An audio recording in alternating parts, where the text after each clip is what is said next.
Bonjour à tous et à toutes. J'espère que vous avez passé une très bonne semaine, pleine d'histoires et de rêves. Aujourd'hui, on se retrouve pour la nouvelle vidéo de la semaine, qui se déroulera comme toutes les autres. D'abord, je résume rapidement l'histoire, puis je donne mon avis sur le livre. Le livre du jour fait partie de la collection des Contes interdits. Cette collection contient plein de romans qui sont des réécritures modernes des célèbres contes. On y retrouve notamment Pinocchio, La petite sirène, Le petit chaperon rouge et plein d'autres. Moi, celui que j'ai lu, c'est Réponse, écrit par L.P. Sicard. J'avais déjà lu La petite sirène de la même collection et j'avais simplement envie d'en lire un autre. On se retrouve donc dans la partie résumée de cette vidéo. Je vais préciser quelque chose tout de suite. Ce roman rentre dans la catégorie horreur, à la fois physique et psychologique. Si vous êtes sensible à certains des sujets mis en description, passez ce livre. Sincèrement, passez-le.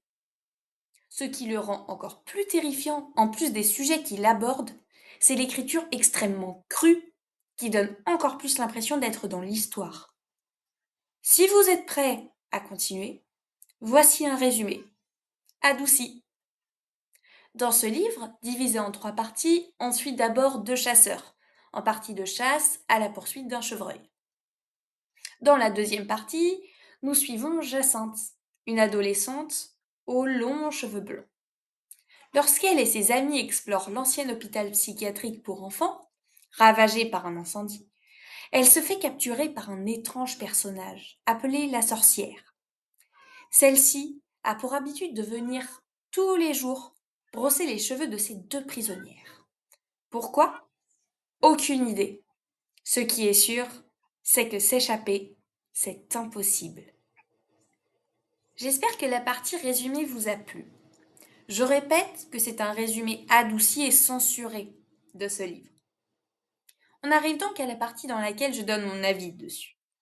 Cet avis est personnel et compte tenu de la violence du livre, il ne sera probablement pas partagé par beaucoup de personnes. Quand j'ai acheté ce livre, je savais déjà à quoi m'attendre puisque j'avais déjà lu un livre de la même collection. Mais j'avais tout de même envie d'en lire un nouveau. Celui-ci était très différent. La violence était beaucoup plus physique. On ressent chaque émotion, chaque peur, chaque tremblement des personnages. J'avais l'impression de regarder un film d'horreur. De quel recoin va sortir le monstre? Quel est le sort qu'il nous réserve? Je tournais la page, 1 fois sur 3 je criais de peur avec les personnages. L'écriture est géniale. J'étais obligée de le lire avec les volets ouverts pour rester connectée à la réalité et me rappeler que ce n'était qu'un livre. Puis je le posais quand je sentais qu'une page de plus et je serais incapable de dormir. Il faut reprendre conscience de la sécurité de chez soi quand on sort de ce livre. Il est très accaparant. Un bonheur à lire et un excellent roman d'horreur. Toutefois, si sur le livre il y a écrit pour un public averti avec le logo interdit aux moins de 18 ans et un mot de l'auteur sur la violence de ce livre, c'est qu'il n'est clairement pas fait pour tout le monde. C'est un livre que j'ai adoré, mais je ne le recommande pas, surtout si c'est un premier roman de ce style. Ce n'est pas une lecture légère. C'est la fin de cette vidéo, j'espère qu'elle vous aura plu malgré le livre choisi. Donnez-moi votre avis en commentaire sur la vidéo. N'hésitez pas à me dire si vous souhaiteriez que je ne fasse plus de vidéos sur ce genre de roman ou si le résumé reste trop brutal. Dans tous les cas, je vous souhaite une excellente semaine pleine de mots et je vous dis à bientôt sur En marge de la plume.